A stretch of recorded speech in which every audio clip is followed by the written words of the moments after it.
Lady vous écoute vous retrouve aujourd'hui pour vous proposer notre vendredi santé. Faites fonctionner le téléphone arabe. Vous avez certainement des questions que vous vous posiez, ne vous les posez plus. Vous allez plutôt pouvoir les adresser à notre invité du jour. Un invité, un seul et pas des moindres. Je ne suis pas peu fière, enfin dans Lady vous écoute le vendredi santé, d'avoir un praticien, un médecin qui sait de quoi il parle lui. 01 45 55 76 87. Nous sommes comme à l'accoutumée en direct. L'espace de parole est ouvert, le guichet aussi. Mesdames et messieurs, nous parlons aujourd'hui de femmes. Comme à l'accoutumée, femmes et hypertension, voilà notre sujet. L'hypertension artérielle, vous en avez entendu parler. On en parle peut-être aussi autour de vous. Peut-être êtes-vous concerné, mais malheureusement, il y a des idées reçues. On pense que c'est le marabout du village qui vous veut du mal, que c'est la belle-mère qui ne vous aime pas beaucoup. Ce sont des pathologies. Le médecin va nous accompagner au cours de ces 90 minutes. Merci de rester avec nous et merci d'être présent, Dr Jean Goumba.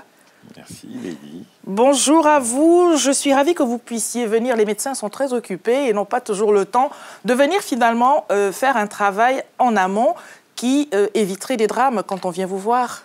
Ah oui, effectivement, ce travail de prévention en amont permet utilement, à partir d'explications parfois assez simples, de parler d'une maladie, d'un symptôme qu'on définit comme un tueur silencieux. Hein, c'est vrai que très souvent, les symptômes ont tendance à être banalisés, alors que ça devrait être une invitation à aller voir le médecin qui, par un geste tout à fait simple, va prendre l'attention, expliquer ce qui se passe. On va s'assurer que c'est effectivement une hypertension vraiment avérée, parce qu'il faudrait autour de 2 à 3 consultations pour vérifier vraiment qu'il s'agit là bien d'une hypertension et non pas d'une réaction à une situation oui, donnée. Voilà, une situation donnée. De stress notamment, peut-être. Oui, très souvent de stress. Hein, et c'est vrai qu'à ce titre, les femmes, vous payez un lourd tribut. Vous avez l'air désolé. C'est oui, pas le médecin qui est désolé, c'est l'homme qui serait désolé. Les deux, parce que oui. Les femmes, avec le surcroît de travail, elles ne s'écoutent pas véritablement. Et donc, d'ailleurs, très souvent en consultation, c'est parfois en fin de consultation, quand on sont venus amener l'enfant, au fait, docteur, j'ai assez souvent mal à la tête. J'ai un petit bobo, voilà. Oui. Et là, bon, on l'invite à prendre l'attention. Et il s'avère qu'on a des chiffres qui... Et deux fois, on demande, mais ces symptômes, vous les ressentez depuis combien de temps? Ah, vous savez, j'ai pas le temps de m'en occuper, mais ça fait déjà bien, en étant honnête, quelques années. Oui. Et c'est vrai que c'est un retard pris au diagnostic et donc au traitement, et donc aux chances que ces femmes auraient donc d'éviter parfois des drames, parce que deux fois on intervient, mais c'est un peu trop tard. Parce que l'hypertension, ça se soigne, mais ça ne se guérit pas. Hein, donc c'est tout un peu le paradoxe. Hein, donc on la soigne, hein, et ça permet de reculer le plus longtemps possible. Donc la survenue vraiment des complications, ce qu'on redoute le plus. Et la guérir, non. Après on s'en accommode. Hein, si on a trouvé le traitement efficace, je pense que on a de beaux jours devant soi. On a de beaux jours devant soi, voilà. En vous rappelant que notre vendredi santé n'est pas ouvert qu'aux femmes seulement, puisque malheureusement, heureusement, les pathologies sont aussi le fort des hommes. Donc vous pouvez bénéficier, vous aussi, messieurs, de ce qui sera dit sur ce plateau. Merci de rester avec nous, de nous appeler quand vous avez des questions, des suggestions. Peut-être, alors comme le dit le médecin, il est des maladies que l'on peut soigner sans nécessairement les guérir. Je voudrais en rajouter une couche en disant que ce sont les médecins, effectivement, qui soignent, mais c'est le bon Dieu qui guérit. Je fais là appel à votre responsabilité d'individu. Vous voulez avoir de très beaux jours devant vous. C'est la raison pour laquelle il serait peut-être important de commencer à être responsable devant son assiette, responsable devant son emploi du temps, avoir une hygiène de vie, autant de choses dont nous allons parler aujourd'hui. Mais avant cela, je voudrais me mêler de ceux qui ne me regardent pas. Pourquoi avez-vous choisi d'être médecin, docteur? C'est un peu... J'ai suivi le sillon. Hein, mon père était lui-même professeur de médecine. C'est sanguinaire, comme on dit quelque part en Afrique. Voilà. Donc mon père était lui-même professeur de médecine et nous sommes 5 frères et sœurs médecins. Mais c'est une épidémie alors. Ah oui, on pourrait presque dire que... Mais c'est vrai que papa nous a donné donc l'amour de l'Afrique, l'amour de l'être humain en général. Et c'était presque une évidence quand on voit qu'on peut soulager la souffrance des gens et qu'on peut même prévenir certaines maladies, certaines souffrances. Je pense que c'est notre contribution modeste, certes, mais c'est une participation aussi à l'œuvre d'humanité dont on essaie de faire preuve. Hein. C'est vrai que la santé, à ce titre-là, on est pratiquement en première ligne. Mais je pense qu'il y a beaucoup d'autres professions dans lesquelles ils font bonne œuvre vis-à-vis de l'humanité tout entière. Ne redoutez-vous pas, en participant à des campagnes de sensibilisation en amont, ici ou dans d'autres contextes, d'être au chômage un jour? C'est-à-dire que si tout le monde avait écouté la prévention et faisait ce qu'il faudrait, plus personne n'irait voir le médecin, en quelque sorte? Non, pas vraiment. Je vais prendre un peu... on a souvent expliqué qu'en Chine, quand on va voir le médecin et qu'on est en bonne santé, on paye la consultation. Quand on tombe malade, on ne paye plus parce que le praticien n'a certainement pas fait les efforts pour éviter de tomber malade. C'est les soins primaires, hein, les soins de prévention primaire. Il y a des primaires, secondaires, tertiaires. C'est vrai qu'il y a des maladies qui sont liées certes à l'hérédité, donc on peut pas, donc c'est dans les gènes, mais l'objectif serait de retarder le plus longtemps possible la survenue de ces maladies. Et là, on est vraiment dans la prévention. Et je pense que les médecins, vu la société, le rythme, la cadence à laquelle on est, des médecins au chômage, ça n'existerait pas. Non. Nous parlons donc de femmes et d'hypertension artérielle. Nous allons tout simplement commencer par le début. Quelles sont les causes de l'hypertension artérielle, que ce soit chez les hommes ou chez les femmes d'ailleurs? Déjà, qu'est-ce qui cause cette maladie? L'hypertension artérielle, c'est défini par une augmentation de la pression du sang dans les artères. Hein, et donc, c'est mesuré donc, à l'aide d'un appareil à tension. On appelle ça les mesures ambulatoires aussi de pression artérielle. C'est chez le médecin. Mais beaucoup de gens maintenant ont des appareils, des petits brassards au poignet qui leur permettent de prendre... Ça, c'est quand ils sont vraiment hyper tendus, connus. Ils veulent faire leur autosurveillance. Ça aussi, c'est assez important. Mais alors, je vais déjà vous interrompre à ce niveau-là. Vous dites que c'est l'augmentation de la pression artérielle dans les artères. Du sang, la pression du sang dans les artères. Du sang dans les artères. Oui. Qu'est-ce qui provoque la pression du sang dans les artères? Notamment chez les femmes, tant que nous y sommes.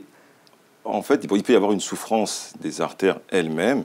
Ça, c'est souvent quand ça survient plus tard. Ça peut être aussi un dysfonctionnement au niveau du cœur. Parce que cette pression, elle est le reflet du travail du cœur. Hein, quand le cœur, donc, il se contracte et se vide, c'est la pression artérielle systolique. C'est le chiffre qu'on a en haut, par exemple, 12. Et il y a le chiffre du bas, qu'on appelle la diastolique. Et ça, c'est quand le cœur se relâche et se remplit. Donc, chaque fois qu'il fait ce travail, c'est une pompe. Oui, voilà, de pompage. Donc, il y a une pression qui peut être due à des problèmes... en temps normal, cette pression, elle est donc de 12,8. Mais pour des raisons diverses, donc...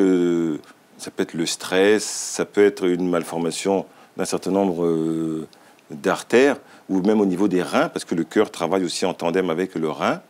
Donc, il y a des gens chez qui on découvre une hypertension artérielle. Elle est définie surtout avec des chiffres au-dessus. Très souvent, on admet 14,9. Jusqu'à 14,9, on peut admettre que la tension est... Ça peut se corriger par des mesures hygiéno-diététiques, du sport, mais au-delà, il faut faire intervenir maintenant des moyens médicamenteux. Et là, il y a un suivi qui est précédé de toute une exploration, notamment biologique et d'imagerie, pour confirmer l'hypertension artérielle, mais surtout évaluer les potentielles complications ultérieures. Parce que c'est surtout les complications qui sont à redouter. N'entendez donc pas que ce sont de simples problèmes de cœur, côté cœur. Non, c'est vraiment le cœur au sens physiologique. Oui. Est-ce que les femmes et les hommes sont égaux devant l'hypertension artérielle au regard de ce que vous avez observé dans votre fonction de médecin? Oui et non. Oui, parce que je pense que le stress, personne n'y échappe. Et les femmes, je pense qu'elles payent un lourd tribut, justement. Si elles payent un lourd tribut, alors on ne sommes pas égaux. Oui, c'est pour ça qu'il dit oui et non. Oui et non, d'accord. Et en contexte occidental, par exemple, on se rend compte, mais d'ailleurs même en Afrique maintenant, qu'il y a de plus en plus d'hypertension chez les femmes parce qu'il y a la contraception. La contraception est un facteur de risque surajouté chez la femme. Hein, la pilule, et notamment si c'est des femmes qui ont du cholestérol et qui ont une cadence, donc entre 35 et 45 ans, leur risque est pratiquement le même que celui des hommes. Après ça descend légèrement, mais je pense que l'exposition avec des facteurs surajoutés est pratiquement la même. Nous allons parler de ces facteurs surajoutés, mais une précision à ce stade-ci. Voulez-vous dire que quand on a une contraception, un moyen de contraception, donc que ce soit le stérilet, oral, l'implant, tous les moyens de contraception, les hormones œstroprogestatives, c'est surtout les hormones. Alors, donc, il faudrait faire un choix, pratiquement au regard de ce que vous dites, entre avoir un moyen de contraception et ne pas se rajouter un facteur. Tel que le tabac, par exemple, je vois tabac, contraception, cholestérol. Tabac, on sait très bien. Contraception, oui, mais cholestérol, c'est impalpable. Alors, comment identifie-t-on le cholestérol, on va faire un bilan lipidique, une exploration d'une éventuelle anomalie des lipides. Hein, donc, contrôler le cholestérol, parce qu'il y a le bon et le mauvais cholestérol. Ça devient compliqué pour... Ah oui, c'est pour ça que je ne veux peut-être pas... Oui. Voilà. Mais le cholestérol, en se déposant sur la paroi des artères, il les endommage. Quand vous parlez de bilan lipidique, lipides, jusque-là, les bonnes femmes, elles connaissent. Oui, voilà. Les graisses, alors, dans la cuisine et dans la casserole, cela voudrait dire qu'il faudrait faire des choses et pas d'autres. Il faut privilégier les graisses, les huiles végétales, plutôt que les graisses animales. Hein, les huiles végétales, l'huile d'olive, l'huile d'arachide, l'huile de tournesol. Oui, voilà. Tout ça, il y a des études qui ont montré qu'elles ont un effet bénéfique plutôt que les huiles... animales, le saindoux. Le saindoux, la graisse la graisse de porc. Bon, et souvent, parce que dans le cholestérol, donc, il y a le bon qui protège en même temps les artères et le mauvais qui, lui, par contre, se dépose sur la paroi des vaisseaux et en réduisant le calibre des artères, il fait augmenter automatiquement la pression. Et les artères, ça se passe, pour prendre des exemples simples, vous pouvez prendre un tuyau d'arrosage. Vous voyez, au début, il est bien souple, hein, la pression, il n'y a aucun souci. Avec l'âge, la paroi qu'on appelle l'endothélium des artères, oui, voilà, l'intérieur, ça se calcifie en quelque sorte et ça devient dur. Oui. Et quand la pression est très forte, soit ça peut fissurer carrément, ou alors, dans le cas de l'espèce humaine, il y a ce qu'on appelle les plaques d'athérome, hein, qui se détachent du fait de la pression du torrent sanguin et ça va dans la circulation et ça peut venir boucher une artère ou un petit vaisseau, une artériole, et ça crée ce qu'on appelle une ischémie.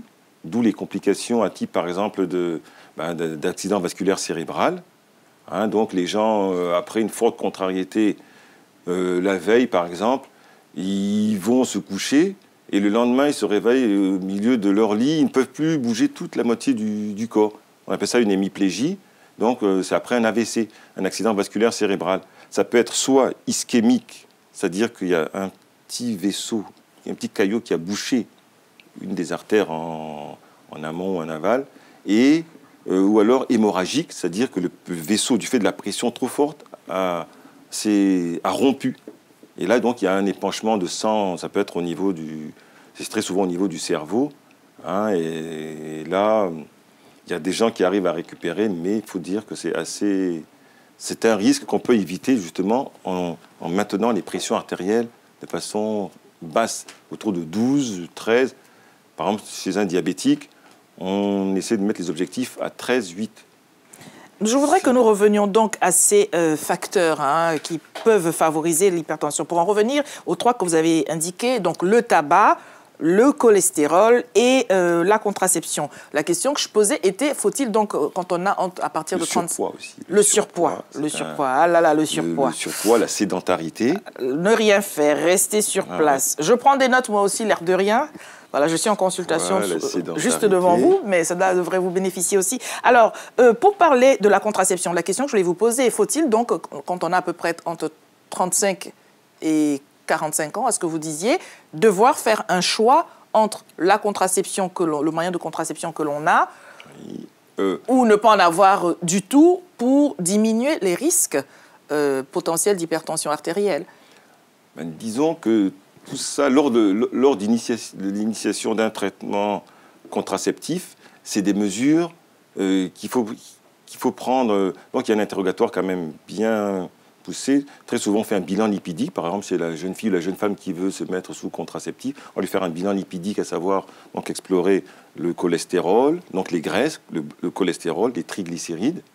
Donc déjà, ça peut nous donner des indications quant au risque potentiel que cette patiente peut avoir si de surcroît elle est fumeuse, voire même alcoolo-tabagique, parce que ça peut arriver. Ça, tout ça, c'est des facteurs de risque surajoutés. Et on regarde aussi sa glycémie, donc si elle n'a pas un terrain prédiabétique, parce que le diabète vient se surajouter. Diabète et hypertension, ça fait un très mauvais. Alors, est-ce que c'est lequel induit l'autre plus fréquemment? Est-ce que c'est le diabète qui induit l'hypertension ou est-ce que c'est l'inverse? Non, on peut être diabétique sans être hypertendu. Absolument. Mais très souvent, les diabétiques ont tendance à devenir parfois après hypertendus. Alors que les hypertendus ne seront pas forcément diabétiques. Un hypertendu ne finira pas nécessairement diabétique. Alors, si je vous pose autant de questions, c'est parce que dans le contexte de la vulgarisation où nous nous trouvons, vous savez que la contraception, quelquefois aussi à mauvaise presse, on dit « Ah oui, mais vous savez, la contraception, la pilule, ça fait ci, ça fait ça ». Et au regard de ce que vous nous dites là, si on apprend que la contraception, entre autres points, peut favoriser l'hypertension artérielle, on risque de se dire on oublie complètement la contraception et donc c'est le planning familial qui ne sera pas content. Non, mais je pense que en matière de contraception, maintenant, on a une gamme très large. Il y a d'énormes progrès qui sont faits. Mais donc, quand le gynécologue ou même le médecin traitant veut instaurer un traitement contraceptif, donc il faut se renseigner sur les antécédents familiaux de la patiente. Est-ce que son père, sa mère sont déjà hypertendus, traités? Ou est-ce qu'il y a eu des épisodes justement dans la famille d'accident vasculaire cérébral, donc avec par exemple hémiplégie ou d'infarctus du myocarde? Donc ça, ce sont des éléments à prendre en compte dans la prescription de cette méthode de contraception. Parce qu'il y a d'autres méthodes. Nous sommes bien d'accord que c'est pour les contraceptifs oraux, donc. Oui, voilà, c'est souvent les contraceptifs oraux. Vous avez parlé par ailleurs des graisses. Vous avez dit, là on parlait de cholestérol, oui. Il faudrait privilégier, vous dites, les graisses végétales. Donc je récapitule, c'est les huiles d'arachide, d'olive, de palme aussi, parce qu'en ce moment, l'huile de palme n'a pas très bonne presse. Qu'en est-il? Non, c'est surtout l'huile de colza, l'huile d'olive. D'ailleurs, souvent, il y a ce qu'ils appellent le régime méditerranéen qui est fait beaucoup à base d'huile d'olive. Mais quand on vit sous nos tropiques où on a plus le palmier à huile à ses côtés, bien plus que l'olivier ou le colza, comment fonctionne-t-on? 7 ans et tant de plats ont été faits à base d'huile de palme. C'est vrai que je n'ai pas vraiment compétence, parce que tout ça, c'est souvent à partir d'études qu'ils ont fait. Oui. Ici, c'est des études multicentriques sur tel type d'huile. Ils inventent on se rend compte que, bon, les huiles végétales donc, sont beaucoup plus... Maintenant, l'arachide et l'huile de palme, je ne peux pas vous dire avec... Ça, c'est plus la compétence des cardiologues et des nutritionnistes, voilà, cardio-nutritionnistes. Dans la série des graisses animales, donc le beurre aussi est concerné, c'est une graisse animale. Mais maintenant, ils font beaucoup de beurre enrichi en oméga 3. C'est ce qui protège, justement. Donc, c'est vrai... aujourd'hui, on arrive à faire dire ce qu'on veut. Ce qu'on veut, voilà. Est-ce que ça n'est pas un peu commercial? Parce que vu du continent, quand on nous dit trop peu de l'huile de palme, on entend qu'on voudrait nous faire consommer des produits venus d'ailleurs. Voilà, c'est pour ça qu'il faut faire preuve d'une grande rigueur. Et à partir d'études vraiment à la fois scientifiques, d'études sur les populations, ce qu'ils font beaucoup ici en Europe. Mais je pense qu'en Afrique, les confrères font aussi ce genre d'études et je pense qu'il faut que maintenant, pour que on se penche sur la spécificité, par exemple, de la tension du sujet noir, parce que le sujet de race noire a une spécificité, notamment en termes de réponse au traitement antihypertensif. Donc je pense que s'il y a cette spécificité-là, il nous appartient, notre génération, les générations à venir, à explorer pour qu'il y ait une offre de soins la plus pertinente possible. Que ce soit en termes... Ici, c'est fait à partir de beaucoup d'études. D'ailleurs, maintenant, c'est un peu, je ne dis pas une mode, mais au cours des 10-15 dernières années, il y a eu vraiment des progrès. Il sort des études presque tous les mois sur les mérites, les avantages de tel produit, qui après est décrié quelque temps après parce qu'on se rend compte que... Qu'on avait parlé beaucoup trop vite. C'est vrai qu'il faut faire preuve d'une certaine prudence. Mais je pense qu'il faut toujours revenir aux fondamentaux, à savoir combattre efficacement le surpoids, combattre efficacement le surpoids éviter tout ce qui est tabac, prévention, les mesures prévention alcoolo-tabagique, donc hygiène alimentaire dans la mesure du possible. Là, je les cite comme ça. Mais dans le désordre, mais nous avons le temps d'ici la fin de pouvoir revenir là-dessus. Le stress professionnel et familial, parce qu'on parle souvent du stress professionnel, mais il y a le stress familial, et ça s'adresse notamment aux femmes. Nous allons parler du stress familial, vous pensez bien. Nous allons parler du stress familial, mesdames. Hein, vous qui nous regardez, avant que vous ne sautiez sur votre téléphone, le docteur Ciprezan nous dit que, alors, c'est le médecin qui nous dit que les hommes et les femmes ne sont pas, oui et non, égaux devant l'hypertension artérielle, mais j'entends quand même, la femme que je suis, en tant que la contraception, et là, il y a une égalité établie. Ce ne sont pas les hommes qui, jusqu'à preuve de contraire, prennent la pilule, ce sont les femmes qui gèrent cela sur leur organisme, donc qui vont porter comme une croix le potentiel d'avoir peut-être aussi ces maladies-là. Disons que la pilule n'induira pas nécessairement l'hypertension. La pilule sera un facteur aggravant. Ça peut être un facteur, c'est un facteur de risque dont on doit tenir compte. C'est vrai qu'il ne faut pas que les gens sautent sur cette idée pour se dédouaner. C'est vrai que c'est souvent un travail concerté. Et je pense que maintenant, les gynécologues, comme les cardiologues, quand ils ont en face d'eux une femme qui souffre d'hypertension, je pense qu'ils passent en revue tous les éléments qui peuvent justement prévenir ces complications, voire empêcher tout à fait que ça dégénère. Voilà. Nous allons donc prendre notre première téléspectatrice au téléphone. Vous êtes à Pierrefitte. Bonjour, madame. Bonjour, madame. Nous vous écoutons. Oui, selon le thème du sujet, oui. J'appelle parce que moi, je suis hypertendue. Oui. Donc, actuellement, je suis sur le traitement. Oui. Malheureusement, ma maman est morte de cette maladie. J'ai ma soeur qui a aussi cette maladie qui est en Afrique. Moi, celle-ci, ils ont vu que j'étais hypertendue. Donc, je suis sur le traitement pour toute ma vie. Mais par contre, le médecin a dit tout à l'heure pour le contraceptif, moi, c'est le stérile qui va avec moi. Donc, je n'ai pas le droit de prendre les pilules. Ça ne marche pas avec moi. Donc, si c'est maladie, si c'est traitement, mais je contrôle tout le temps ma tension pour ne pas que ça monte. Parce que ma tension monte. Quand ça monte, j'ai très très mal à la tête. Donc, ça fait que vraiment, je ne peux rien faire à la maison. Vraiment, tout le temps, il faut que je dois aller voir mon médecin pour qu'il me donne le traitement, pour que je sois en règle. Ma tension doit diminuer. Mais vous avez dit, madame, que vous avez un traitement déjà. Vous avez, madame, un traitement déjà que vous a prescrit le médecin. Oui, je prends le traitement tout le temps. Je prends deux médicaments par jour pour ne pas que ma tension monte. Restez en ligne, madame, peut-être que le médecin a quelque chose à vous dire. Oui. Oui, bon, je vois qu'elle connaît sa maladie. Elle a compris justement l'enjeu qu'il y a parce que déjà, elle a fait le lien. Sa mère en est morte, elle a une sœur qui en souffre. Donc ça, c'est la notion d'hérédité. Donc déjà, dans les gènes, la souffrance du capital vasculaire dans sa famille est déjà avérée. Donc maintenant, la prévention consiste à faire ce que son médecin donc, lui a donné, des antihypertenseurs. Je pense qu'avec ça, son traitement doit être équilibré. Pas forcément, parce qu'elle nous dit il faut qu'elle... Voilà. Déjà, il y a une bonne chose, on lui a retiré les contraceptifs. Autre chose, c'est, pour ça, on prend un holter. Un holter tensionnel, c'est un appareil qu'on met à la dame, on lui donne pendant 3 jours, et on va enregistrer sa tension artérielle. On va enregistrer sa tension artérielle sur 3 jours, afin de voir les variations liées aux contraintes familiales. On va se rendre compte que peut-être, malgré les 2 médicaments qu'elle prend,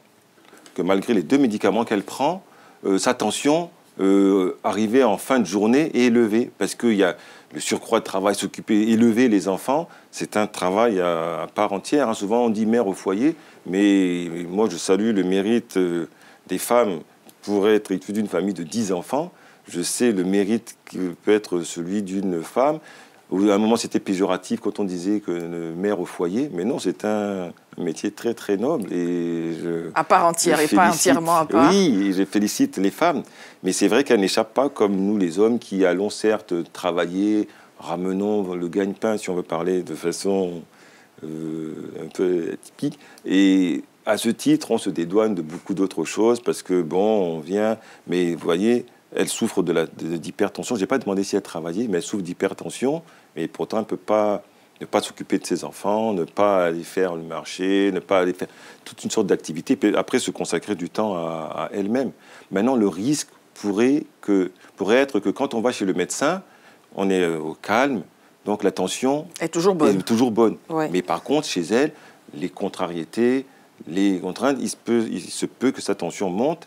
Il faudrait que le médecin vienne à domicile, peut-être. Non, pas nécessairement. Qu'il lui donne, il fasse un enregistrement. Maintenant, on fait ici, on fait des écho-cœurs, on fait des holters. Maintenant, en contexte africain, c'est peut-être plus délicat, mais je pense qu'il est très important on appelle ça souvent la règle des 3. Hein, c'est 3 mesures de tension artérielle entre le lever et le petit déjeuner, à quelques minutes d'intervalle près. 3 mesures le soir, de mesures de la tension artérielle entre le dîner et le coucher, à quelques minutes d'intervalle près, et ça pendant 3 jours. Donc quand on ne peut pas avoir l'appareil qu'on appelle le holter, on peut faire ça si on a un petit appareil qu'on peut obtenir, je pense que même ici ça s'achète sans ordonnance.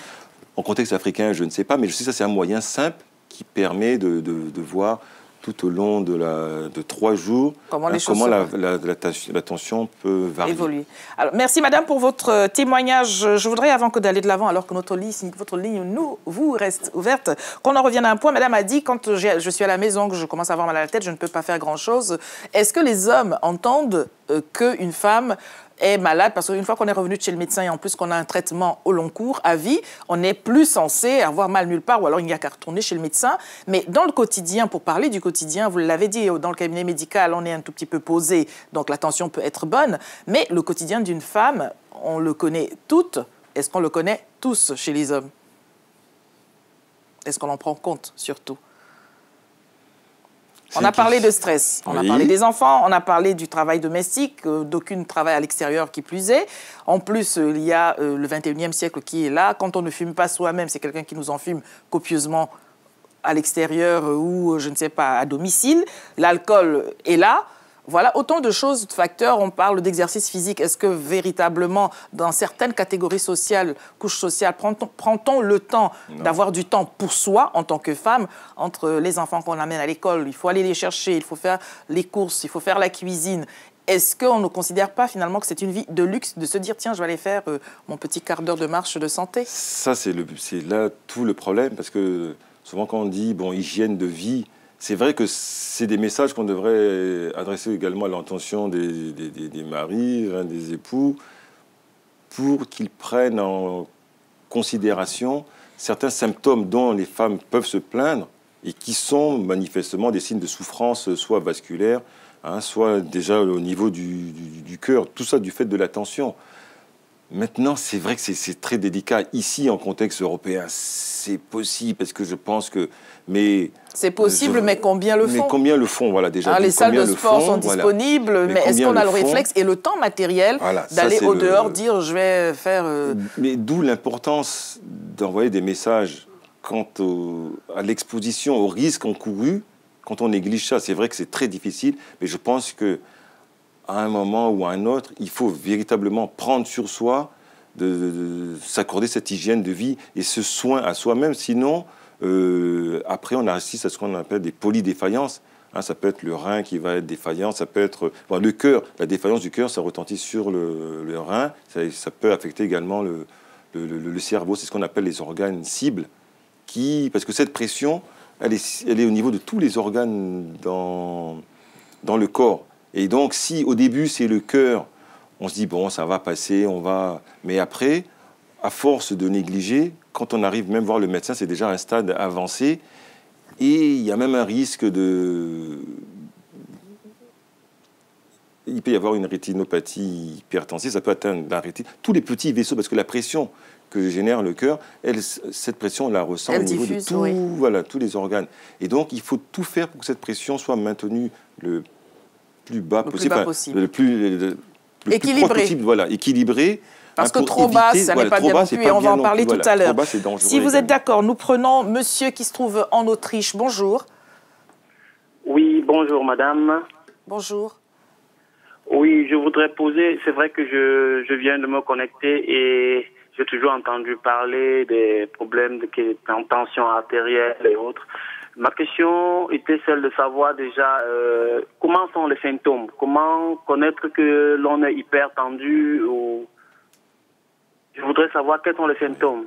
Merci. Merci pour votre question. Nous allions en venir donc à cette étape après avoir parlé des causes potentielles. Je vous le rappelle donc pour vous et ceux qui prennent l'émission en cours, en retard, c'est pas bien, c'est 10h30. Lady vous écoute du lundi au vendredi. Donc le médecin nous a indiqué qu'il y a, entre autres facteurs, le surpoids, le tabac, le cholestérol, la contraception pour les femmes, la sédentarité, qui sont dans la liste des causes. Ce ne sont pas les seuls, il y en a d'autres, l'hérédité notamment. Pour parler donc des symptômes et apporter une réponse à ce monsieur, comment commence-t-on à se dire, tiens, peut-être que... Bon, souvent, ce qui confirme vraiment, c'est la mesure de la pression. Mais il y a des signes tels que, par exemple, un essoufflement anormal après un effort, des douleurs dans la poitrine après un effort également. C'est souvent... L'effort révèle souvent un dysfonctionnement cardiovasculaire parce que le cœur marche avec les vaisseaux. Ouais. Donc, des maux de tête, par exemple, le matin, et souvent je prendrai des mots simples, mon nom dira occipital, mais c'est au niveau de la nuque. Oui, parlez-nous simplement, docteur, pour qu'on comprenne mieux. Quand quelqu'un a des maux de tête, il dit que ça tape beaucoup derrière, au niveau de la nuque, ça peut être un signe de poussée hypertensive. Les vertiges peuvent être une manifestation d'hypertension parce que la pression dans les tout petits vaisseaux au niveau du cerveau qui contient donc le centre de l'équilibre, donc cette pression met à mal ces petits vaisseaux et ça peut se manifester par des vertiges. On peut avoir des bourdonnements d'oreilles. La personne a l'impression que ses oreilles sifflent, donc c'est la pression. Tout ça, c'est toujours une question de pression, donc des bourdonnements d'oreilles. Il y a aussi ce qu'on appelle on a l'impression de voir des mouches volantes, voilà. On appelle ça du scrotum scintillant. Ils ont l'impression d'avoir un peu des mouches volantes. Devant les yeux. C'est un signe, oui, voilà, devant les yeux. Ça, c'est un signe aussi de poussée hypertensive. Des mictions fréquentes peuvent également, surtout la nuit, ça peut être aussi un signe de... Donc aller aux toilettes faire pipi, tout simplement. Bon, chez les hommes, oui. Chez les hommes, ça peut coïncider aussi avec des problèmes de prostate, mais deux fois, si on est jeune et puis qu'on se lève beaucoup, il faut vérifier parce que les reins, les surrénales participent dans l'équilibre également tensionnel, on appelle ça l'homéostasie. Mais là, c'est des explications, mais des signes tout simples, donc c'est ça, des maux de tête souvent assez violents, qui obligent parfois à se reposer, en dehors de gens connus pour une migraine. Et souvent, un essoufflement à l'effort. L'essoufflement à l'effort ou des douleurs dans la poitrine tout d'un coup à l'effort, ça, c'est des signes... Mais souvent, la découverte, elle est fortuite. La personne, comme j'expliquais tout à l'heure, c'est à la fin de la consultation, il est venu pour autre chose. Bon, nous, on a le réflexe, on prend systématiquement l'attention. Parce que dans une démarche de prévention, à partir de 25, 30, parce qu'il y a des gens qui font des hypertendus jeunes, mais souvent, à partir de 25, 30 ans, on prend systématiquement pour voir. Et on a souvent un élément de comparaison. Par exemple, il y a 5 ans, j'ai vu tel patient, il avait 12,8. Je le revois 5 ans plus tard, je me rends compte qu'il est à 16. Donc là, déjà, ça veut dire qu'il y a une souffrance. Cette variation traduit une souffrance au niveau du cœur et des vaisseaux en général. Et donc là, il faut commencer à agir. En rappelant que les symptômes, vous n'êtes pas obligé de les ressentir tous en même temps. Un suffit peut-être pour s'en inquiéter, parce qu'on se dit, j'ai mes oreilles qui sifflent, mais je n'ai pas de petits points, de petites mouches volantes que je vois, ou je n'ai pas mal derrière la nuque, donc ça n'est peut-être pas ça. On n'est pas obligé d'avoir tous les symptômes réunis. Nous allons prendre Madame Villiers-Lebel. Bonjour. Bonjour, madame. Nous vous écoutons. Oui, je voulais poser une question au docteur, parce que là, moi, je suis aussi hypertendue. Oui. Donc, chaque matin, je prends mes 2 comprimés, Lefforza et Amlor. Donc, là, depuis un certain moment, j'ai des migraines là, donc je n'arrive pas à comprendre. Je prends aussi les médicaments pour les migraines et les Omigor. Mais il y a des moments, vraiment, il y a la tête qui se sépare en deux. Je sens la chaleur, ça chauffe. J'ai demandé à mon médecin, comme je suis suivi depuis un bon moment, parce que mes parents, ils étaient hypertendus. Donc, ça fait un bon moment, depuis que je suis en France, je suis suivi pour l'hypertension. Mais là, donc, à chaque fois que je fais les contrôles d'hypertension, la tension est normale. J'ai 12, depuis que j'ai commencé à prendre ces décomprimés-là. La tension est toujours normale, mais il m'arrive là, donc, même s'il fait froid, j'ai la tête qui chauffe, donc je préfère mettre ma tête dans l'eau froide pour que ça me rafraîchisse, quoi. Je voulais savoir si c'est à cause de l'hypertension, malgré la tension est normale, je ne sais pas. Merci, madame, pour votre témoignage. Alors, docteur? Non, si la tension est normale, donc par définition, elle est hyper tendue, connue, mais traitée. Oui. Donc, les maux de tête, après des céphalées violentes, ça peut être de causes multiples, ça peut être, comme on l'a évoqué, des migraines. Hein, bon, je sais pas autre que dû à l'hypertension? Oui, voilà. Oui, parce que ce n'est pas parce qu'on est traité contre l'hypertension qu'on n'aura plus jamais mal à la tête. Ah non, non, non. Peut-être il y a une autre étiologie à ces maux de tête. Hein. Ça peut être, si c'est des maux de tête vraiment rebelles, comme elle semble le décrire, je pense qu'il peut être opportun de lui faire un scanner cérébral pour voir s'il n'y a pas non plus une malformation vasculaire. Parce que ça aussi, ça peut être des sources. Il y a des gens qui décèdent par rupture d'anévrisme, alors que bon, leur tension est certes contrôlée, mais si, pour d'autres raisons, ou alors pour une connerie, la tension monte malgré le traitement, ils peuvent faire, par exemple, comme ça, une rupture d'anévrisme. Donc, moi, dans ma pratique quotidienne, une personne pour laquelle on a vérifié, on a écarté toutes les causes potentielles de céphalée, comme ça, il est opportun de faire un scanner cérébral pour voir s'il n'y a pas une malformation vasculaire. Voilà, madame, j'espère que vous avez eu la réponse à votre question. Puisque nous parlons aujourd'hui de femmes et d'hypertension, je voudrais qu'on aborde les points sexo-spécifiques, à savoir le corps d'une femme n'est bien évidemment pas celui d'un homme. On l'a tant étant entendu qu'on nous a dit que nous n'étions pas égaux. Le sommes-nous devant les maladies en général? Et pour en revenir à l'hypertension, comment est-ce que cela se superpose avec ce qui est propre à la femme? Je vais parler des hormones pour en revenir aux grossesses, par exemple. Quand on est hypertendu, qu'on va pouvoir ou vouloir donner la vie, comment est-ce que tout cela fonctionne ensemble? Oh, si maintenant, une grossesse est tout à fait compatible avec un terrain hypertendu. Une femme hypertendue peut donc tout à fait être enceinte. Il y a des médicaments spécifiques. Donc c'est souvent l'aldomètre qu'on donne aux femmes pour amener à terme leur grossesse. Donc on appelle ça une hypertension artérielle gravidique. Il y a des femmes, en temps normal, elles ne sont pas hypertendues, mais au moment de la grossesse, oui, elles développent une... À quoi cela est-il dû d'ailleurs, à ce moment-là précisément? Disons que ça, c'est des candidates potentielles à... Parce que pendant la grossesse, tout ça, c'est une question de pression. Hein. C'est de la tuyauterie, si on veut parler. Et donc, la venue du fœtus, du bébé, hein, entraîne automatiquement des modifications au niveau des pressions. Donc, même une femme en temps normal qui a, par exemple, 12 ou 13 de tension, pendant la grossesse, sa tension est censée descendre. Elle aura peut-être 10 ou 11, 8 de tension. Ça, c'est normal chez une femme enceinte. Par contre, si elle vient nous voir qu'en temps normal, elle avait 12-8 et là, elle se retrouve autour de 14-15. Donc là, c'est une hypertension artérielle gravidique et ça nécessite une surveillance. La complication, et ça revient souvent en milieu africain, c'est l'éclampsie. Il y a des femmes, dès qu'elles commencent à avoir des œdèmes pendant la grossesse, œdèmes au niveau des membres inférieurs, protéinurie, donc on est fait uriner, on recherche des protéines dans les urines. Hein, ça peut aller jusqu'au moment de l'accouchement. Il y a des polydéfaillances, on appelle ça une coagulation intravasculaire disséminée, mais c'est très très savant. Oui, c'est beaucoup trop savant, mais on aime bien comprendre tout de même. Il y a des femmes qui, justement, donc il y a des mortalités au moment de l'accouchement. Oui, c'est la question que j'allais vous poser. On nous parle, alors je ne sais même pas le mot moi-même, mais ce que j'en sais, c'est que les femmes enceintes au moment de l'accouchement sont susceptibles, si elles font de l'hypertension. Pourquoi précisément à ce moment-là? Mais parce que les pressions... Tout est question de pression, c'est la pression du sang dans les artères. Et donc là, si il n'y a pas eu un suivi en amont de cette grossesse, donc tous les efforts qui seront induits au moment de l'accouchement, parce qu'il faut pousser cette pression, tout augmente. Et si elle avait par exemple une tension qui était à un seuil déjà de 16, 17, donc là, ça va monter encore plus.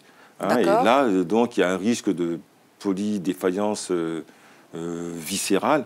Donc, elle peut commencer à saigner, parce que tous les petits vaisseaux, autant les gros vaisseaux du corps, ils supportent une pression assez forte, mais par exemple, les tout petits, vous soufflez, hop, ça se rompt. Et là, d'où des hémorragies, de la délivrance. Et ça, c'est souvent le fait de femmes qui n'ont pas suivi pendant la grossesse, ce qui est fréquent en Afrique, parce que, bon, la grossesse, les gens vous diront, somme toute, c'est physiologique, mais de l'hypertension au cours d'une grossesse avec les pieds démaciés, tout ça, c'est des signes qui assombrissent le pronostic, voilà, oui, au moment de l'accouchement. Parce qu'en plus, quand ils viennent, des fois, ils ont quitté peut-être le village pour arriver, on n'a pas toute la traçabilité. Donc, elles viennent, des fois, hop, ça se fait, et là, c'est parfois trop tard. Des fois, il y a un risque pour la mère comme pour l'enfant, le fœtus, oui. Et donc, c'est une cause de mortalité encore très élevée en Afrique, hein, l'éclampsie, on appelle ça une éclampsie. C'était le mot que je cherchais désespérément, merci, oui, voilà. éclampsie. Donc, il y a des signes de pré-éclampsie. Hein, la femme est très très fatiguée, bon, ce qui est presque normal, mais des œdèmes, donc les pieds avec une retention d'eau, les pieds qui gonflent, une tension supérieure à 15, l'albumine dans les urines, enfin, protéinurie, tout ça, c'est des signes de pré-éclampsie. Alors, les signes visibles, hein, quand on est dans un endroit, dans un contexte, puisque nous sommes vus quand même en Afrique, où on n'a pas forcément, vous allez peut-être me dire que si on n'a pas forcément accès à, peut-être on ne nous voit pas, mais enfin, l'un dans l'autre, il y a des signes que l'on peut voir. La couleur des urines, on peut la voir. Quand c'est beaucoup trop jeune, ça indique quelque chose peut-être. Quand les pieds gonflent, cela se voit aussi. Oui, c'est une rétention d'eau. Donc, ça veut dire que le rein, il y a un dysfonctionnement même déjà au niveau rénal également. Hein, car on sait que la couleur de l'urine est jaune, mais moins c'est jaune, mieux ça... Oui, mieux c'est, voilà. Bon, oui. En contexte africain, on va dire, c'est peut-être qu'il y a un palud sous-jacent. Et oui, donc souvent, hypertension en Afrique, plus c'est une femme enceinte, le risque est vraiment... Ça se majore. Tout ça, ça s'ajoute. En plus, s'il y a une hémorragie de la délivrance, si on n'a pas eu le temps de faire son groupe sanguin avant et tout ça, c'est tout ça... Tous ces éléments qui sont des causes de mortalité élevées en Afrique au moment de l'accouchement. Est-ce que vous pensez, docteur, que les femmes prennent suffisamment en compte leur santé? Je m'explique, on entend au moment de la grossesse dire toutes les femmes « Oh, mais la grossesse n'est pas une maladie ». Une volonté de banaliser, et pour les quelques-unes qui vont faire état de tel ou tel malaise, on va quelquefois entendre d'autres femmes dire « Ah, mais vous chipotez, il faut arrêter, moi j'en ai eu 3, pourquoi t'en as que 1, tu fais comme si c'était la fin du monde et tout ». Et la banalisation de certaines choses, comme ce que vous venez de décrire, malheureusement, va produire que les femmes ne vont pas forcément faire état finalement de ce qu'elles ont eu, parce que, bon, si tout le monde autour dit que c'est comme ça et que que tout le monde s'en sort, plus personne ne va en parler. Et ça, la banalisation dans le domaine de la santé, c'est quelque chose de redoutable, parce que justement les gens, au lieu d'être acteurs de leur santé, il y a des petits détails qui signalaient même à l'entourage, même quelqu'un qui n'est pas nécessairement médecin, je vois les matrones en Afrique et tout, il y a des éléments qui sont tout de suite une indication à réagir. Mais si, comme vous le dites, Lady, effectivement, les gens disent oui, mais tu es chochotte, ceci, ça, c'est effectivement dangereux. Les matrones dans les salles d'accouchement, on sait bien qu'elles ne sont pas toujours très tendres avec les femmes. Non, hein. Malheureusement. Mais c'est vrai que maintenant, je pense qu'elles doivent prendre en compte la dimension cardiovasculaire, parce que bon, pendant longtemps, on dit que en Europe, c'est surtout des maladies cardiovasculaires, en Afrique, c'est plutôt des maladies infectieuses en termes de pronostic. Mais maintenant, je pense qu'avec l'évolution de la consommation, des modes de vie, on est maintenant ce qui n'existait pas chez nous, qui était... Maintenant, on le rencontre dans des proportions... pas identique à l'accident, mais quand même, c'est non négligeable. Oui, voilà. Et les messages de prévention doivent être multipliés, parce que si à et adaptés aussi, peut-être. Voilà, souvent le niveau d'alphabétisation qui est limité. Donc, je pense que, en plus, il y a la collusion avec les représentations qu'on peut avoir de la maladie. Les gens vont penser que c'est quelque chose qui est envoyé, alors que en faisant les prises de sang et la tension, on se rend compte que c'est... Que rien n'est envoyé du tout. Rien n'est envoyé du tout. Je voudrais que nous prenions, si vous êtes docteur, Madame en Belgique, bonjour. Bonjour, madame. Nous vous écoutons. Oui, je voudrais poser une question. Je viens de perdre mon enfant le mois de novembre, c'était à cause de l'hypertension. J'étais enceinte, mais la tension a déchiré le placenta dans le ventre. J'étais à terme, mais je ne savais pas. Donc, je prenais 30 dates. Donc, la tension, je pensais que ça va descendre. Parce que quand pardonnez-moi, est-ce qu'on pourra avoir un peu plus de son, parce que nous ne vous entendons pas en régie? Allez-y, madame, s'il vous plaît. Ok. Vous entendez maintenant? Parfaitement. Oui. Ok. Je partais chaque mois au contrôle chez le docteur. Le dernier contrôle, le docteur m'avait dit que la tension était à 18-11. Mais il m'avait prescrit le 30 dates. Donc quand je suis revenue à la maison, je ne savais pas que la tension, ça montait. Donc ça montait jusqu'à... J'arrivais à l'hôpital, j'étais à 22, je ne sais pas combien. C'est quand j'ai vu le sang, je dis, ah, peut-être que c'est le moment d'accouchement. Mais le sang est venu, je suis allée à l'hôpital, mon cœur, je respirais. Donc, trop tard, on m'a fait l'opération et l'enfant est décédé. Parce qu'on dit que le placenta était déchiré là-dedans. Donc, je voudrais savoir ce qui a provoqué ça. C'est l'âge ou bien... Quel âge avez-vous, madame? 38 ans. Merci pour votre témoignage et bon courage. Malgré tout ce qui vous est arrivé, je vous donne la parole, docteur. Oui, merci, madame. Non, l'âge, avec certitude, peut être écarté. Mais une tension à 18-11, c'est l'hospitalisation. On s'interroge sur le Oui, voilà, on médecin. vous hospitalise et on déclenche éventuellement par césarienne, parce qu'il y a un risque. Autant, vous, comme femme, vous pouvez supporter une pression, mais le fœtus ne peut pas. Les pressions sont beaucoup trop fortes. Parce que ce que vous voulez nous dire là, c'est que les pressions que ressente la mère... Elles sont induites également, parce que par le placenta, on alimente... la mère alimente le fœtus via le placenta. Et ces pressions, elles s'exercent également au niveau de... Et c'est ce qui a été fatal pour son enfant. Bon, je ne sais pas dans quelle région elle est, mais déjà avec des chiffres pareils, même un mois avant l'accouchement, oui, madame est en Belgique, et on l'a laissé repartir, c'est assez curieux. Ça, c'est presque, je ne vais pas dire criminel, mais un chiffre comme ça... Une femme enceinte avec 18 de tension ne reste pas se balader dans la nature. La diastolique était à 11. Donc, c'est souvent le reflet quand même des pressions dans les petits vaisseaux. Et là, une tension à 18-11, même si on lui donne un traitement, on demande à la revoir le lendemain. En tout cas, on ne peut pas faire ça en ambulatoire, on ne la laisse pas repartir. Voilà. On la garde jusqu'à ce qu'on ramène des pressions. Si on avait ramené ces pressions autour de 12, même ne serait-ce que 13, 14, je pense que l'issue n'aurait pas été fatale comme ça a été le cas malheureusement pour cette dame. Je ne résiste pas à l'envie quand même de poser une question dans un contexte comme celui-là. Est-ce qu'une madame peut retourner à l'hôpital, dire, mais enfin quand même, je suis venue là, j'avais 18 de tension, j'étais enceinte, on m'a laissé repartir, c'est juste pas normal. Elle peut entreprendre quand même une action. Ah oui. Même si cela ne lui rendra pas malheureusement son enfant, mais ça n'est pas banal non plus. Oui, voilà, parce que ça, c'est des choses qui ne doivent pas se reproduire. Là, le risque était patent pour le fœtus, l'enfant, et pour la mère. Même la mère pouvait risquer, ne serait-ce même qu'au moment de la délivrance, si elle avait poussé sans que l'hémorragie ne se produise avant, en poussant avec des chiffres autour de 18, ça veut dire qu'elle va monter jusqu'à 20, 25. Et là, il y a un risque d'accident vasculaire cérébral. Et cette déchirure du placenta dont elle parle, est-ce qu'on sait à quoi cela est dû en général ? Non, mais c'est les vaisseaux qui irriguent le placenta. C'est du fait de l'hypertension, oui, voilà, donc. Ça, c'est l'hypertension. On appelle ça une hypertension artérielle gravidique. Oui. Elle aurait pu faire une éclampsie.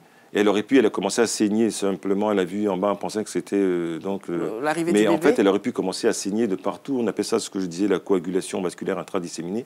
Là, les hémorragies se déclenchent partout. Tous les petits vaisseaux ne supportent plus cette pression. Et ça se met à... même si on fait la césarienne, au niveau du péritoine, tous les petits vaisseaux qui irriguent le corps, on ne peut plus contenir cela. C'est une polydéfaillance viscérale. J'ai juste peur. Bon courage, madame, et merci encore pour votre témoignage. Nous allons prendre monsieur qui est à Paris. Bonjour. Bonjour, Lady. Bonjour à votre invité sur le plateau. Bonjour. Déjà, je voudrais savoir si votre invité sur le plateau est un généraliste ou un spécialiste. C'est indiqué, monsieur est biologiste et hématologue. Hématologue. Et j'exerce en médecine générale. Hématologue. Oui.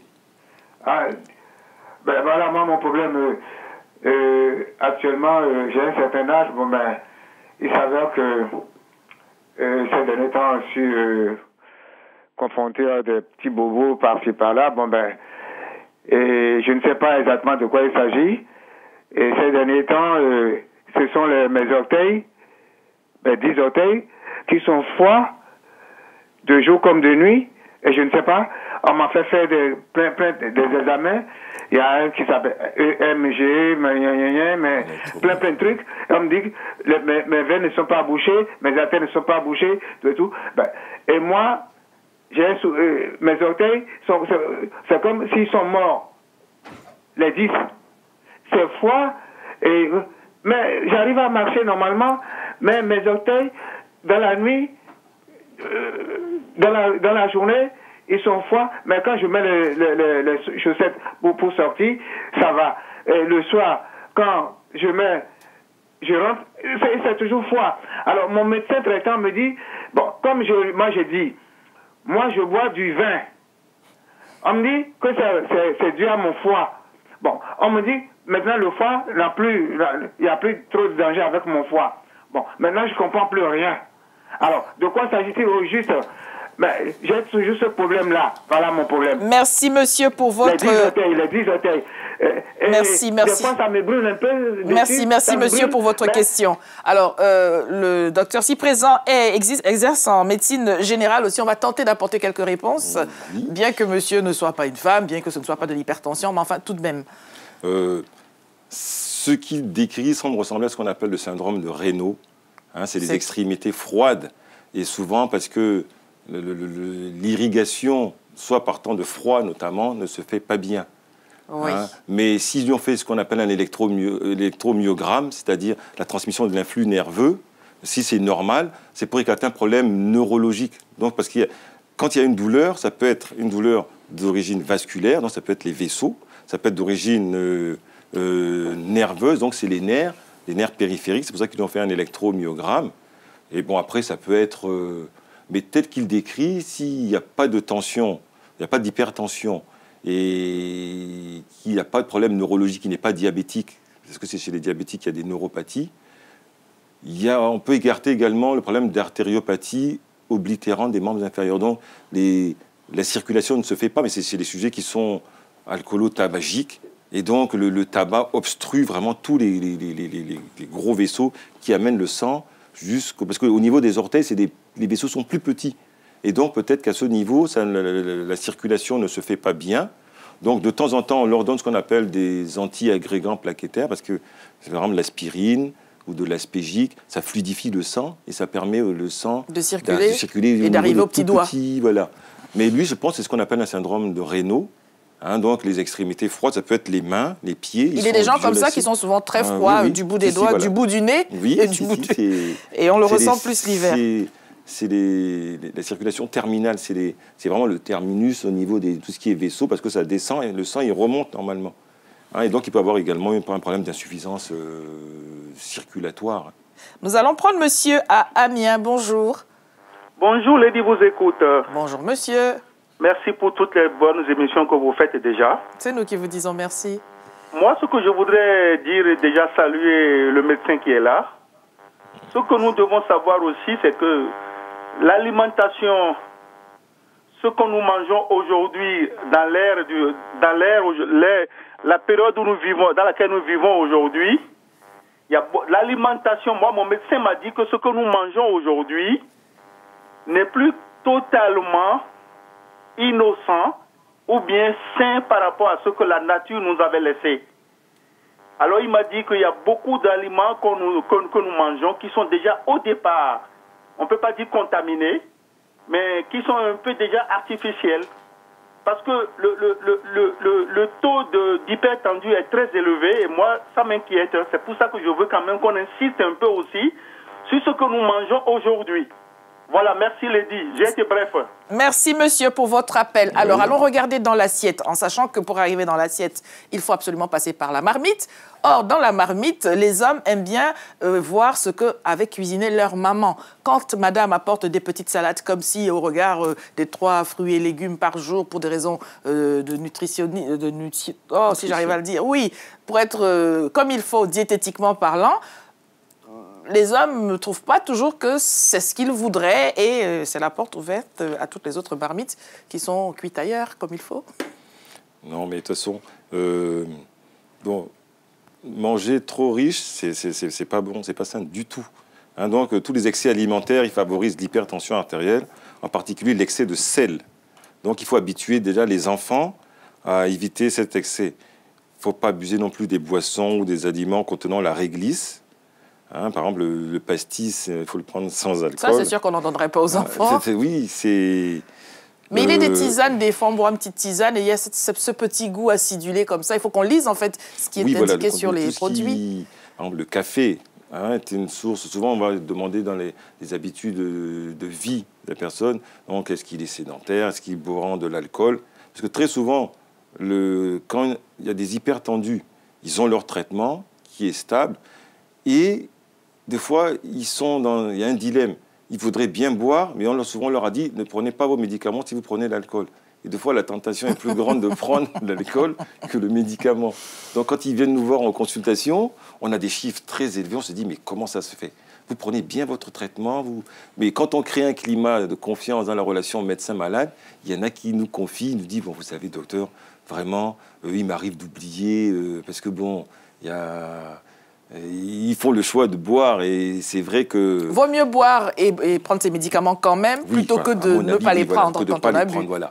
Ça, c'est vrai qu'il y a l'idée qui est répandue de dire, comme j'ai bu, il vaut mieux pas que je prenne mon médicament. Et là, c'est extrêmement dangereux. On fait même pire que... Car justement, il y a un problème quand on prend un médicament à vie, c'est-à-dire pour toujours, tout le temps, de l'interrompre. Un oubli, c'est un oubli, mais de l'interrompre au gré de ces petites oui, c'est vrai. Orgies alimentaires. Ça, c'est un réel problème, mais qu'on peut contourner, parce que maintenant, de plus en plus... Parce qu'il y a 5 classes de médicaments dans l'hypertension. Donc, vous savez, on a un arsenal quand même assez complet. Et maintenant, la tendance est de faire, dans un comprimé, il y a 3 médicaments, 3 en 1. Et c'est des médicaments qui couvrent souvent 24 heures.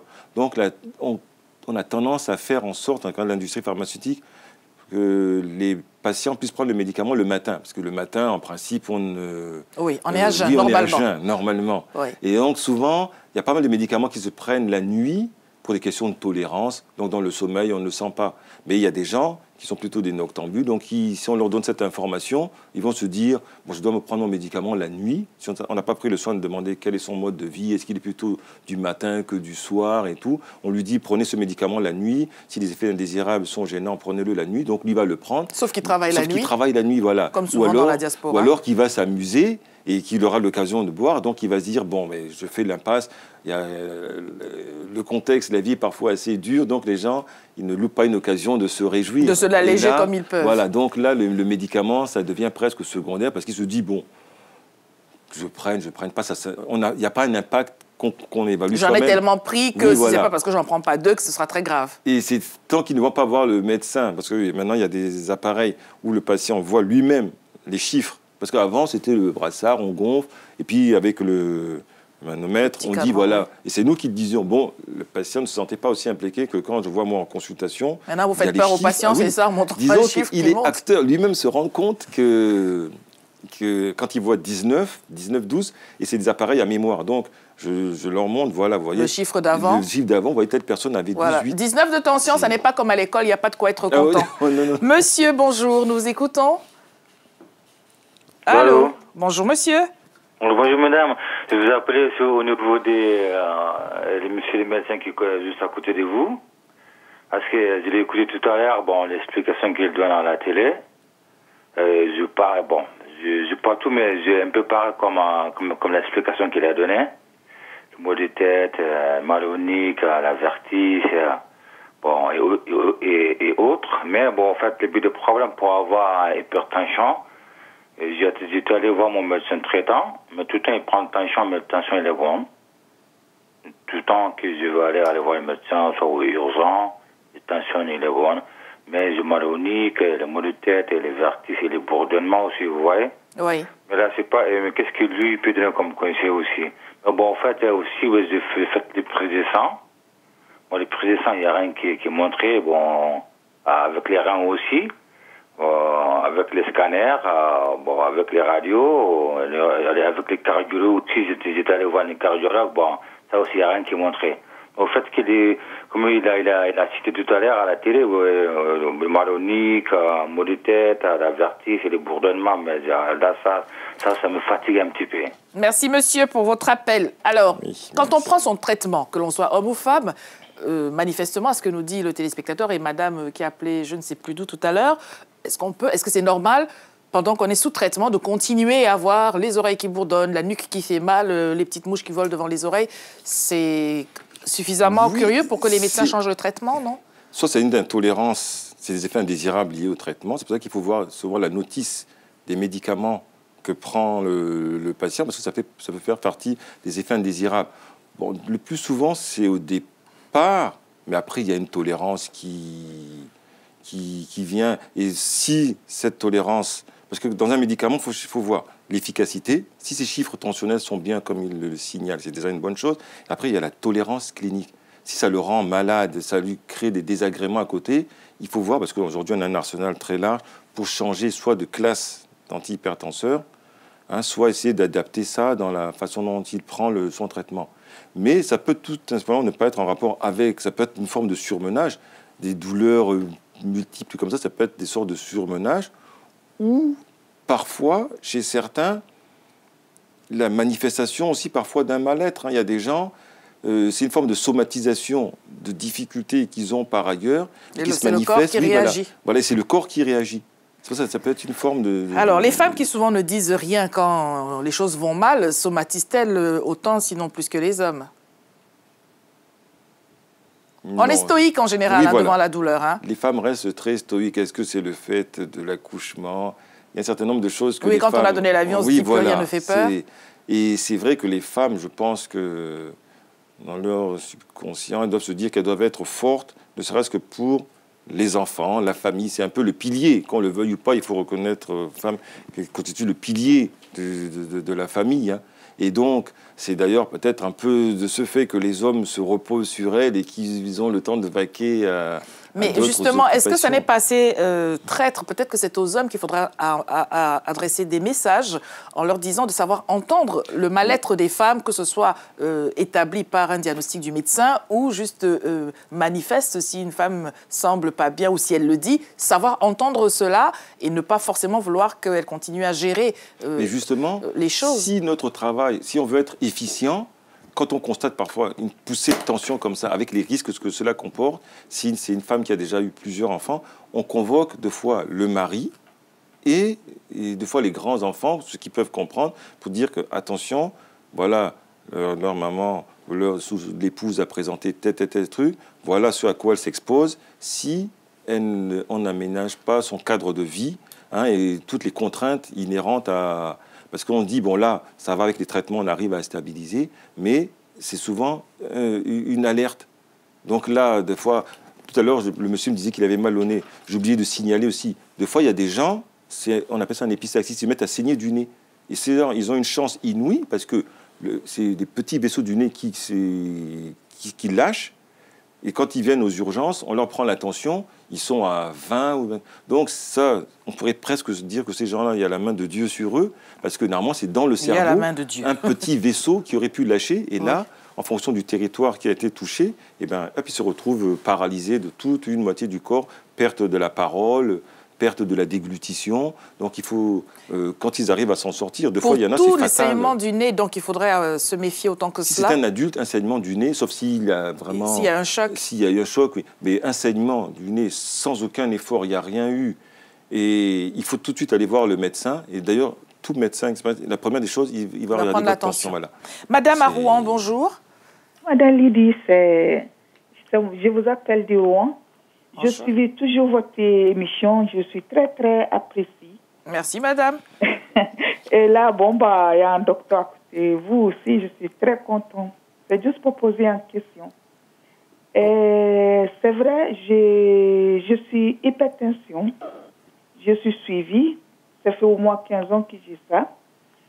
Donc, chaque fois que je vais chez le médecin, tous les mois, je suis à 14,8, 13,8 et j'ai tout le temps prends mon médicament tous les matins. Donc, je ne sais pas si c'est normal, 13,8, 14,8. Comme le médecin, il nous dit pas tout, il y a un petit secret qui nous cache.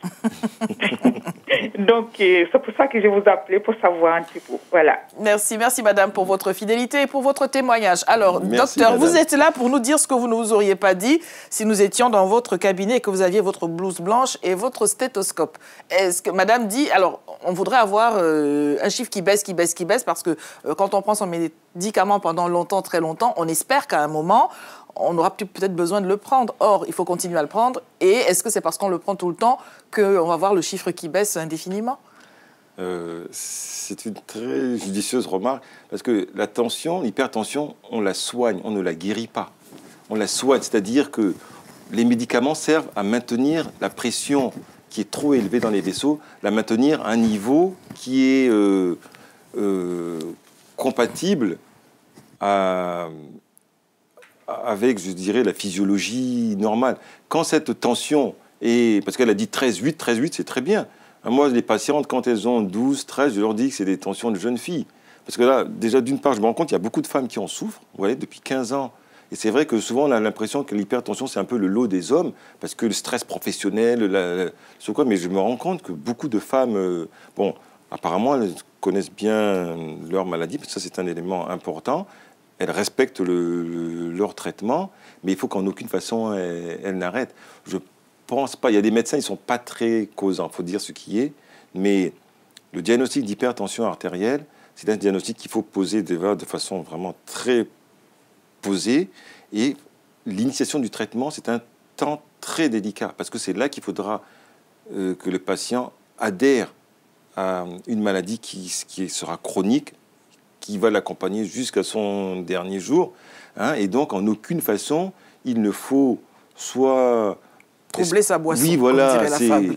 Oui, voilà, il ne faut pas... Donc, déjà, tout ça, on doit informer le patient que même si, quand il va voir le médecin, qu'il a 12,8, 13,8, ça, c'est grâce aux médicaments. S'il arrête, il y a ce qu'on appelle un rebond, et c'est même très dangereux, parce que la tension monte, et des fois, c'est difficile d'arriver à la faire descendre. Et entre-temps, quand la tension est élevée, elle met en souffrance des organes tels que le rein, les yeux au niveau donc de la rétine, le cœur lui-même. Ça, vous avez certainement peut-être entendu parler d'insuffisance cardiaque. Il y en a, leur cœur, parce que le cœur, c'est un muscle. Mais si on l'a fait trop travailler chaque fois, et on ne l'a pas, mais là, ici, il s'essouffle. Donc les gens arrivent à ce qu'on appelle une insuffisance cardiaque, et ça figure parmi les complications. D'où vraiment ce travail en amont. Là, elle a une très bonne tension. Il faut qu'elle... Elle voudrait avoir encore mieux. Oui, 12, c'est bien. C'est très bien, madame. Voilà. 12, donc, un traitement chronique, un traitement à vie, ça n'est pas parce que c'est chronique et à vie, parce que chronique, c'est un mot qui fait peur aussi, ça n'est pas parce que c'est chronique et à vie que cela signifie que vous êtes souffrante, que vous avez mal quelque part. C'est très bien, nous dit le médecin. Je voudrais vous proposer, docteur, si vous êtes d'accord, une petite pause musicale pour faire plaisir à ces patients qui nous écoutent. Je laisse le choix à la régie, bien sûr, de nous injecter, de nous insuffler ce virus de la musique. Restez avec nous. Nous avons encore d'autres choses à vous faire découvrir, notamment ce traitement contre l'hypertension. On entend les hommes dire « Oh là là, ça rend impuissant ». Alors les femmes, elles diront quoi? À tout à l'heure.